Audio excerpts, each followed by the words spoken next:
11 оноос анх явсан. Бүр гүн далаа гишүүнийг их хурлын гишүүн багт анх санал тавиад дараагаар нь даваа сүрэн сайд одоо гишүүн бас тодорхой хэмжээнд оролцоод тэгээд тэрний дараагаар тодорхой гишүүд нь төсөв тавьж хагаад ингээд энэ сургууль баригдсан гэж байгаа юм. Ер нь бол 11 оноос хойш өнөөдрийн хүртэл хугацаанд ингээд 15 жил өнгөрцөн юм тийм. Энэ 15 жилийн хугацаанд бол энэ сумыг бол энэ сургуулиар үнэхээр энэ барилга барьсан компани бол зоосон байгаа байхгүй. Одоо нэг улсын комисс хүлээгээд авлаа 3 жилийн дотор тодорхой бүх юм өөрсдөө янзлах янзлах ёстой хөхтөнгөр компани гэсэн байна.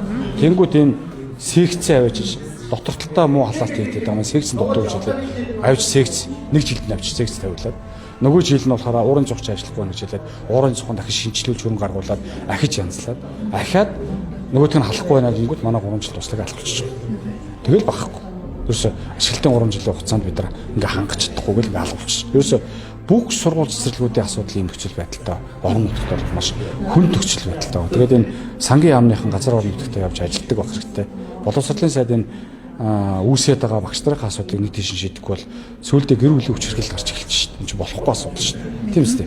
Энэ дотор байрны асуудлууд байна. Хүүхдүүд дотор байранд эрэгтэй эмэгтэй ахлах ангийн хүүхдүүд нийт орж байгаа шít. Нэг өрөөнд. Тэгээ эмэгтэй хүүхдүүд октод нь бид нар эрэгтэйчүүд эрэгтэй хүүхдийн хажууд хувцас олж чадахгүй байна гэдэг. Дотор байрны ямар ч одоо нөхцөл байдал нь өөрөө тийм нөхцөл байдалтай багтаамж байхгүй гээд ингээд одоо манай улаан уул зам дээр тийм асуудлууд байна. Ийшээ урагшаа ингээд бүх сумдууд дээр яг юм асуудлууд жишээлбэл байна. Дотор байрны хүртээмжтэй холбоотой асуудал бас л өндөгдөж байна. Та л ингээд айгүй урт хугацаанд энэ сумуудаа тойроод явсан ба штэ. Тэгээ өчнөө олон асуудлууд ярьж байна. Тэгээ энэ асуудлуудыг ингээл энэ хүмүүс шийдэж байгаагаар ирээл одоо дарга нар сонсоол явдаг.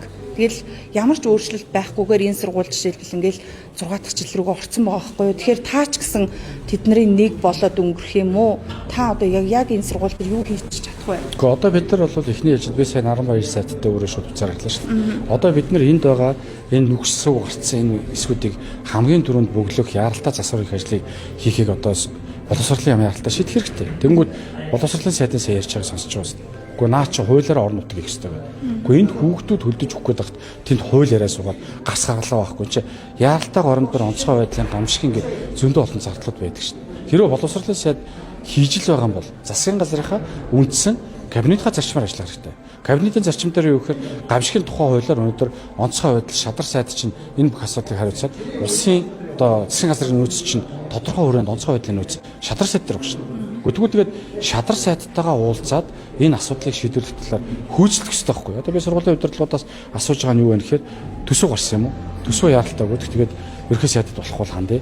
Улсын онцгой комиссаас гамшигын нөхцөл байдлыг онцгой нөхцөл байдлын улмаас байдаг засгийн газрын нөөц өнгөс энэ асуудлыг яаралтай шийдвэрлэх шаардлагатай байхгүй юу? Тэгээд дулааруулж авч жагаад дараагийнхаа асуудлуудыг ингээд шийдвэрлэх төвшин дээр нь ажиллах хэрэгтэй. Тэрийг шийдэх хэрэгтэй.